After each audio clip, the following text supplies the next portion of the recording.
What's going on, everybody? UnrealEntGaming back once again here today with another spooky story for you all here today. I want you guys to keep an open mind, and I want you guys to close your eyes and imagine yourself being placed in the following scenarios. Story number 1. As a teenager, you would imagine you know everything about your parents. You know what time they'll be getting up to go to work, the times they come home, their favorite things to watch, what they like and what they dislike about you. Sometimes even knowing what their plans for the future are for you. I thought I knew everything, but I didn't. I found out recently that my dad is doing something evil. Despite the fact that he goes to church every Sunday religiously, he's doing something very evil.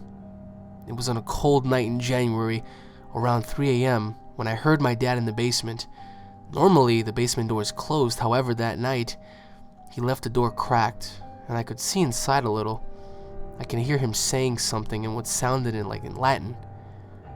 I should have minded my own business, but I crept downstairs because there was this uneasy feeling within the house. Dad was unaware that I was watching, but I saw him naked standing over a single lit candle in the dark room. He poked his hand with a knife and rubbed the blood all over his chest, then began speaking in English. I felt a cold breeze rush in, so I went back upstairs out of fear, extremely frightened. I completely forgot why I went downstairs in the first place, but when I laid back down, I saw the shadow of my dad's feet under my door. They were there for what I could estimate about 30 minutes, but they never moved an inch, and my heart pounded out of my chest, awaiting him to come inside of my bedroom, only he never did. Instead, he walked into the bedroom and shut the door. He's been looking at me suspiciously as of late. I think he's aware that I know. I'm just very concerned about one thing. Who did the other voice belong to that night that I heard him speaking in Latin, in which told him to kill me and my mother? Story number 2. When we were moving from Germany back into the United States, my then 5-year-old daughter said to me, "Mommy, I'm really going to miss Emily." I racked my brain and could not recall a friend named Emily, so I asked her about it. We lived alone in the house. Her father had left when she was just a baby, and so I was very cautious on who I brought into my life, but I could never remember introducing a girl named Emily into the family. My daughter had never had any reason to lie or keep anything from me, but something made me feel very uneasy about what she had said. I'll never forget those words. The words of a child that would haunt me for as long as I live. She set her warm chocolate down, glanced up at me with the most casual smile and said, "You know, the girl who crawls out from under my bed to play with me at night." Story number 3. I'm afraid to look outside my window at night. I guess some people are. It's just paranoia, right? You don't want to look outside your window at night and see something strange staring right back at you.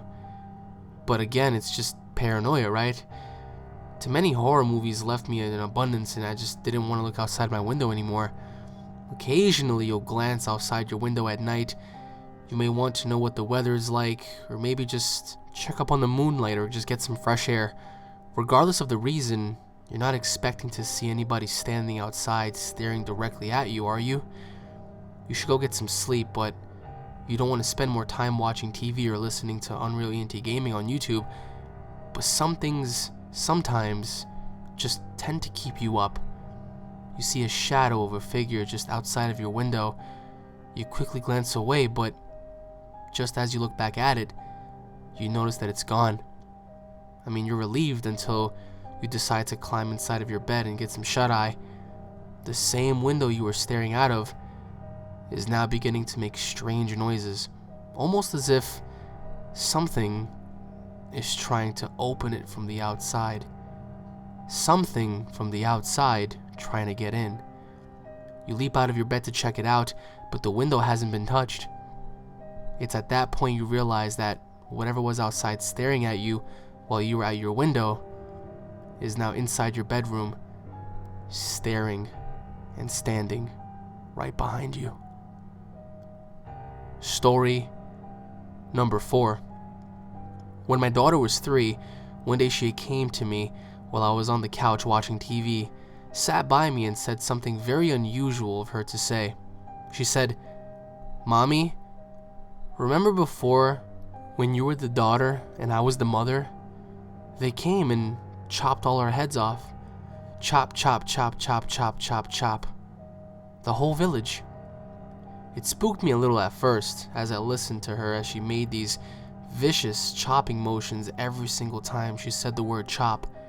I was so taken back by what she had said, all I can think of was just to say, "I don't remember this, sweetheart. What made you say something like this?"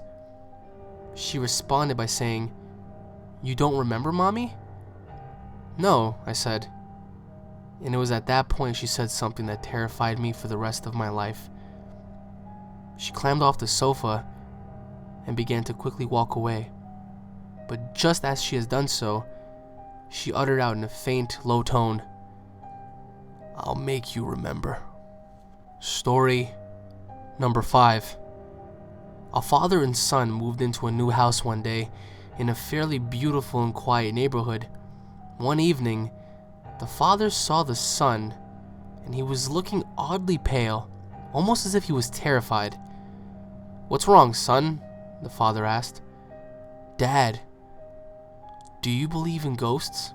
the son responded. "Of course not," the father said. "Ghosts are only a figment of our imagination, something to keep us disciplined and focused. Ghosts don't exist." "But Dad," the son replied, "our maid said that there are ghosts in the house." "Son, pack your bags immediately, we're leaving," the father said. "Why, Dad?" the son asked. The father replied, "We don't have a maid." "But Dad, we can't leave," the son responded. "Why not?" "Because the woman with the rope around her neck is standing at the front door behind you."